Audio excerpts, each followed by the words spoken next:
বিদ্যালয়ের প্রধান শিক্ষক ও পার্শ্ব শিক্ষকের বিরুদ্ধে ওঠা সমস্ত অভিযোগ অস্বীকার করলেন অভিযুক্ত শিক্ষকরা। গতকাল মঙ্গলবার ফারাক্কা থানার মুশকিনগর প্রাথমিক বিদ্যালয়ে আচমকাই উপস্থিত হন সেই অঞ্চলের প্রধানের প্রতিনিধি সহ কয়েকজন জনপ্রতিনিধি।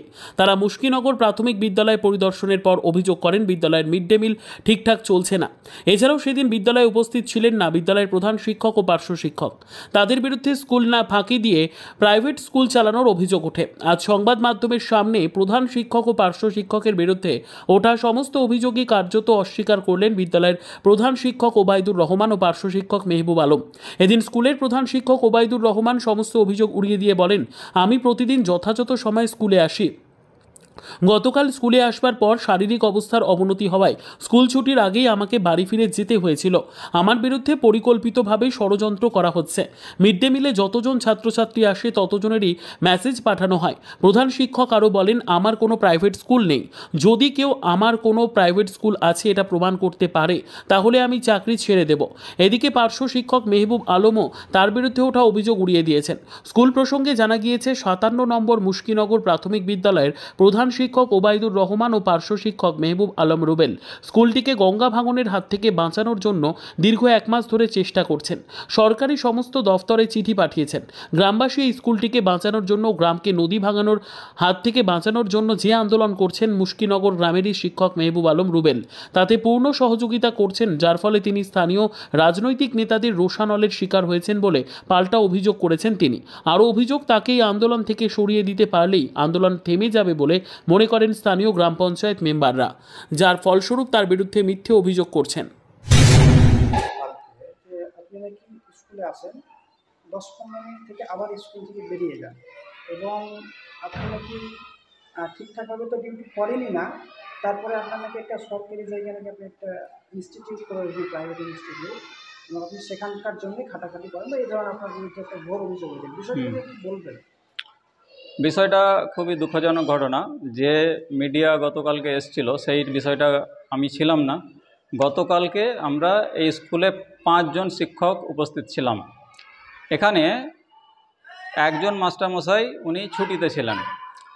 আপনার একটা চিঠি দেখায়, তারিখটা দেখতে পাচ্ছেন আশা করি 16/6/2025। আমি এই দিনে irrigation engineer, executive engineer irrigation ডিপার্টমেন্টে যাই। আমাদের যে স্কুলটা নদীতে পড়ে যাবে তার একটা শঙ্কা দেখা দিয়েছে। এখানে পাশেই নদী ভাঙন হচ্ছে, আপনারা বিভিন্ন মিডিয়ার মাধ্যমে নিশ্চয়ই জানতে পারছেন।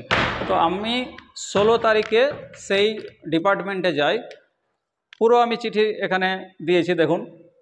ফারাক্কা ব্লকের 57 নম্বর মুশকিনগর প্রাথমিক বিদ্যালয় সহ মুশকিনগর গ্রামকে গঙ্গার ভাঙন থেকে রক্ষা করার জন্য গণদাবিপত্র। এইবার এখানে আপনি সই দেখলেও বুঝতে পারবেন, আমার সিগনেচার আছে এখানে দেখুন। এমডি মেহবুব আলম, সেক্রেটারি, মহেশপুর অঞ্চল ভূমি উচ্ছেদ বিরোধী ও গঙ্গা ভাঙন প্রতিরোধ কমিটি। গত 1 মাস ধরে আমরা এই গ্রামটাকে এবং স্কুলটাকে বাঁচানোর জন্য মিনিস্টার সাবিনা ইয়াসমিন, যিনি জল সম্পদ মন্ত্রী আছেন, ওনার সাথে কথা বলেছি। বিডিও সাহেব ফারাক্কা, ওনার সাথে দেখা করেছি আমরা গ্রামের এই কমিটির পক্ষ থেকে। আমরা একটা মিনিট দম ফেলার ফুরসত আমাদের মনে হচ্ছে যে নাই। গত 1 মাস থেকে আমরা পাগলের মতো হয়ে আছি গ্রামটাকে বাঁচানোর জন্য। আমি 16 তারিখে এখানে গিয়ে, গতকাল মানে 17 তারিখে এমার্জেন্সি কাজও হয়েছে, আপনারা গ্রামবাসীকে জেনে নেবেন। গতকাল থেকেই এমার্জেন্সি কাজ হয়েছে। ইরিগেশন ডিপার্টমেন্ট থেকে আমাকে অনুরোধ করা হয়েছিল যে ওখানে কিছু লোক হয়তো সমস্যা তৈরি করতে পারে কাজের, সেজন্য আপনি ওখানে একটু থাকবেন। আমি গতকালকে এখানে এসে আমাদের হেডমাস্টার মশাইকে বলি যে এরকম বিষয়, আমাকে একটু থাকতে বলা হয়েছে। ইরিগেশন ডিপার্টমেন্টের আরিফ বলে একজন স্টাফ আছেন, ওনাকে নিয়ে আসি। হেডমাস্টার মশাইয়ের সাথে আমরা প্রায় 12টা অবধি এখানে মিটিং করি। মিটিং করার উদ্দেশ্য ছিল আমরা স্কুলটাকে বাঁচানোর জন্য একটা নাস মানে স্পার আমাদের স্কুলের ঠিক পশ্চিম দিকে যদি তৈরি করতে পারি তো স্কুলটা বেঁচে যাবে। সেজন্য ওনার সাথে মিটিং করি, তারপরে স্পটে যাই। সেখানে আমি 2টো অবধি থাকি এবং এটা হেডমাস্টার মশাইয়ের সাথে আমি আলোচনা ক্রমে করেছি। স্কুলটা আমাদের কাছে এখন মুখ্য বিষয়, স্কুলটাকে বাঁচানোর জন্য। তো কালকে ওনারা তারপরে 1:30-2টোর দিকে সম্ভবত এসেছিলেন, তখন আমি স্পটেই ছিলাম। আপনারা ইরিগেশন ডিপার্টমেন্টের যিনি আছেন আরিফ এবং রৌশন, ওনাকে আপনারা ইচ্ছা করলে এটা জিজ্ঞেস করতে পারেন। এখন সমস্যা হচ্ছে যে এতগুলো অভিযোগ আসার মূল কারণ হচ্ছে যে এই বিষয়টা স্থানীয় যে গ্রাম পঞ্চায়েত আছে তারা পুরোপুরি হাত তুলে নিয়েছে যে আমাদের এখানে করার কিছু নেই। আমরা ওনাদের বিরুদ্ধে অনেক গ্রামের মানুষ ক্ষিপ্ত হয়ে আছে, যার ফলশ্রুতিতে আমার বিরুদ্ধে এই অভিযোগটা করেছেন। থাকলো আমি যে 11টা 11:30 স্কুল আসি, 12টায় চলে যায়, এটা সম্পূর্ণ মিথ্যা কথা। আপনি স্কুলের যে কোনো শিক্ষককে অথবা আমাদের প্রধান শিক্ষককে অথবা গ্রামের যে কোনো মানুষকে জিজ্ঞেস করতে পারেন। আমাদের যা ডিউটি গ্রামের বাচ্চাদেরকে সচেতন করার, এটা একটা দায়িত্ব থাকে। আমাদের দায়িত্ব থাকে বাচ্চারা যারা পিছিয়ে পড়া তাদেরকে নিয়ে একটু কিভাবে আমরা আরও ভালো করতে পারি, সেই ডিউটিগুলো আমাদের মুখ্য ডিউটি থাকে, সেইগুলো আমরা চেষ্টা করি বেশি করার। আরেকটা এলিগেশন হচ্ছে যে আমি সরকারি জমি দখল করে স্কুল তৈরি করেছি। এটা একটা নির্লজ্জের মতো কথা বলেছে ওই যারা বলেছে আর কি, যে টিম এসছিল। আপনি যে কোনো গ্রামের যে কোনো লোককে জিজ্ঞেস করতে পারবেন, আমার বাড়ি আজ 70 বছর আগের বাড়ি। আমার বাড়িটি 70 বছর আগের বাড়ি। বাড়িটি একটু বড় বলে আমরা আমাদের বাড়িটিতে দোতলা ঘর করে আমরা স্কুল করেছি। আমার দাদু তৈরি করেছিলেন। আমার বয়স আজ 40 বছর পেরিয়ে গেছে। 70 বছর আগের বাড়ি আমার ওখানে আছে। এরা বলছে যে আমি রাস্তা দখল করে স্কুলে করেছি। এটা কথাটা সম্পূর্ণ মিথ্যে, নির্লজ্জের মতো একটা কথা ওরা বলেছে। ধন্যবাদ। আপনার নাম? আমার নাম মোহাম্মদ মেহবুব আলম, আমি এই স্কুলের পার্শ্ব শিক্ষক। এবং আরও অভিযোগ করেন যে মিড ডে মিল, যেটা মিড ডে মিলে আপনি নাকি ব্যাপক ধরনের দুর্নীতি করছেন, এরকমটা তিনি অভিযোগ করেছেন। সার্বিক বিষয়টিকে নিয়ে আপনি কি বলবেন? বিষয়টা হচ্ছে যে আমার আসা যাওয়া নিয়ে যদি কেউ বলে থাকেন তাহলে হয়তো ভুল ব্যাখ্যাটা হয়েছে। আমি সাধারণত বাড়ি থেকে 8:30টার সময় বেরিয়ে যাই, 8টা থেকে 8:30টার মধ্যে। আমার বাড়ি এখান থেকে প্রায় মোটামুটি 2.5-3 কিলোমিটার। 10 মিনিট লাগে আমাকে আসতে, বা 15 মিনিটে লাগলো, বা আধ ঘন্টায় লেগে গেল। আমি এক কথায় 10টার মধ্যে ইন করি এভরিডে, একদম রেকর্ড অফ দ্য রেকর্ড। তো তারপরেও যদি কেউ বলে থাকেন তাহলে নিশ্চয়ই উনি হয়তো পরিকল্পিত বা কোনো কিছু আমাকে রাগ ঝাড়ছেন বা কিছু। আমি কোনোদিনও রেকর্ড নেই যে আমি দেরি করে স্কুলে ঢুকি, বা আমার এই অঞ্চলের শিক্ষাবন্ধু যিনি, তিনি আমাকে প্রায় হাট বাজার করতে দেখেন 8টার সময়। উনি আমাকে জিজ্ঞেস করেন এত তাড়াতাড়ি কোথায় যাবেন? কারণ না, আমি স্কুলে যাই, একটু দেখি ছেলেপিলেকে আছে, বা স্কুল পরিষ্কার পরিচ্ছন্ন বিভিন্ন রকমের কাজকর্ম দেখার জন্য আসি। তো আমি এভরিডে ওই টাইমে আসি। আর যাওয়ার সময় স্কুল ছুটি ছাড়া আমি যাই না। যাই কখন?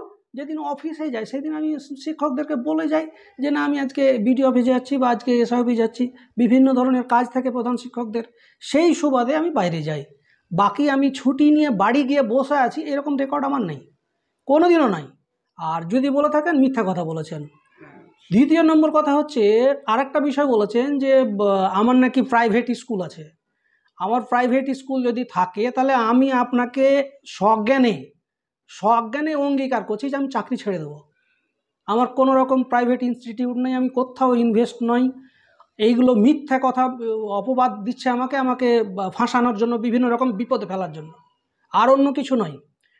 আর সর্বশেষ যে আমাকে বলেছেন যে মিড ডে মিল যখন যেমন ছাত্র আসে সেই রকম অনুযায়ী মিড ডে মিলের মেসেজ করা হয়। গতকালকে যেহেতু আমি সুগারের পেশেন্ট এবং হাই প্রেশার আছে, সেই সুবাদে আমার মাথাটা খুব ঘুরতে লেগেছিলো, ব্যথা করতে লেগেছিলো। আমার সহশিক্ষককে বললাম যে মাস্টারমশাই, সমস্ত অনেক ছাত্রছাত্রী তো খাওয়ার পরে পালিয়ে গেছে বা চলে গেছে, আমরা নামাজ পড়তে যাওয়ার পরে অনেক ছাত্রছাত্রী চলে যায়, তো যে ছাত্রগুলো আছে তাদেরকে নিয়ে আপনারা ক্লাসে বসুন, আমার একটু শরীরটা খারাপ করছে, আমি একটু বাড়ি যাচ্ছি। এই বলে আমি বাড়ি গেছি। আর বাড়ি গিয়ে আমার মাথাটা এমন চক্কর উঠেছে, মানে কি বলবো আপনাকে। সঙ্গে সঙ্গে ডাক্তার এসে, আমার বাড়ির কাছেই ডাক্তার ছিল, ডাক্তার এসেছিল। আমাকে একজন ফোন করেছিলেন, তখন আমি ডাক্তারের কাছে আন্ডার ট্রিটমেন্টে আছি। আমি বললাম ভাই আমি এখন কথা বলতে পারবো না, আমি খুব ব্যস্ত আছি, এই বলে আমি ফোনটা কেটে দিয়েছি। তারপরে যে আমার যে সেন্সলেস হয়ে গেছে কখন আমি নিজেও জানি না। অনেকবার অনেকে ফোন করেছেন, আমার বৌমা ফোন রিসিভ করে অনেককে বলেছেন যে না উনি অসুস্থ বলে এখন কথা বলতে পারবেন না। এই তো হচ্ছে বিষয়। এগুলো আমার বিরুদ্ধে ষড়যন্ত্র চলছে আমাকে ফাঁসানোর জন্য, আর অন্য কিছু নয়। আমাকে বিপদে ফেললে ওনারা যদি খুশি হন তাহলে আমি কি করব? কিছু করার নাই। আমি স্কুলে দেরি করে কোনোদিনও আসি না। আর যেগুলো অ্যালিগেশন লাগিয়েছে সব কিছু মিথ্যে, সব বানোয়াটি। আপনি তাহলে বলতেছেন যে আপনাকে উদ্দেশ্য প্রণীতভাবেই আপনার অবশ্যই অবশ্যই অবশ্যই।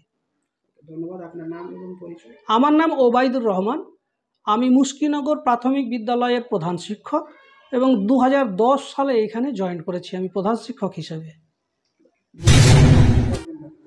তিনি অভিযোগ করেছেন আপনি নাকি কালকে স্কুলে ছিলেন না, এমনকি আপনাকে এই স্কুলে প্রতিনিয়ত দেখা যায় না, এরকমটাও তিনি অভিযোগ করেন। কি বলবেন বিষয়টি নিয়ে? হ্যাঁ, আমি প্রতিনিয়ত স্কুলে আসি। কালকেও এসেছিলাম, উপরে ছিলাম, উপরে কয়েকজন ছাত্রছাত্রী নিয়ে আমি ক্লাসে ছিলাম, কিন্তু ওনারা এসে হয়তো নিজেই ছিলেন, আমি সেটা পরখ করিনি, আমি ক্লাসেই ছিলাম জাস্ট। তো আপনি কি তাহলে প্রতিনিয়ত স্কুলে আসেন? হ্যাঁ হ্যাঁ, সেটা বাচ্চাদের সার্চ করতে পারেন, পাড়া প্রতিবেশী ইনাদের। কি নাম আপনার? আমার নাম ফরিদা ইয়াসমিন, আপনি এখানকার পার্শ্ব শিক্ষিকা, পার্শ্ব শিক্ষিকা। আপনার নাম? মুশকিনগর 57 নম্বর প্রাইমারি স্কুল। ধন্যবাদ। এবং এখানে এসে তেনারা নাকি দেখতে পান বা অভিযোগ করেন যে এখানে আপনাদের স্কুলে যিনি হেড অফ দ্য ইনস্টিটিউট অর্থাৎ হেডমাস্টার নাকি উপস্থিত ছিলেন না, এবং আরও যিনি আপনাদের পার্শ্ব শিক্ষক রুবেল, যিনি মেহবুব আলম রুবেল, উনিও নাকি উপস্থিত ছিলেন না। আর আমরা আপনার হেডমাস্টারের সাথে কথা বলে যেটা জানতে পারলাম, উনি নাকি আপনাকে বলেই দিয়েছিলেন। বিষয়টি নিয়ে আপনি কী বলবেন কালকে? হেড প্রধান শিক্ষক আমাকে বলে গিয়েছিলেন যে আমি একটু বিশেষ কাজে এখন যেতে হচ্ছে, তো ওই জন্য তিনি আমাকে বলে গেছিলেন, মানে খাওয়া দাওয়া করার পর দুপুরের টিফিনের পর তিনি বললেন যে তোমরা একটু বাচ্চাদেরকে নিয়ে বসো ক্লাসে, আমি একটু যাচ্ছি। হ্যাঁ, তো তিনি চলে গেছিলেন। পরে জানতে পারলাম তেনার শরীর অসুস্থতার জন্য তিনি চলে গিয়েছিলেন। তারপরে আমাকে তারা জিজ্ঞাসা করেন, আমি বলি যে তিনি চলে গেছেন, আমরা আছি। এবং রুবেল স্যারও এসেছিলেন স্কুলে, আসার পর তিনি গঙ্গা ভাঙনের কি একটা বিষয় নিয়ে তেনাকে যেতে হয়েছিল, এই একটা বিষয়। এবং ফরিদা ম্যামও ওপরে ছিলেন, তাহলে শুধুমাত্র সারিফুল স্যার উপস্থিত ছিলেন না, তিনি ছুটি নিয়েছিলেন। আপনার নাম? আমার নাম ইজাজ আহমেদ, আমি মুশকিনগর প্রাইমারি স্কুলের সহশিক্ষক। ধন্যবাদ আপনাকে।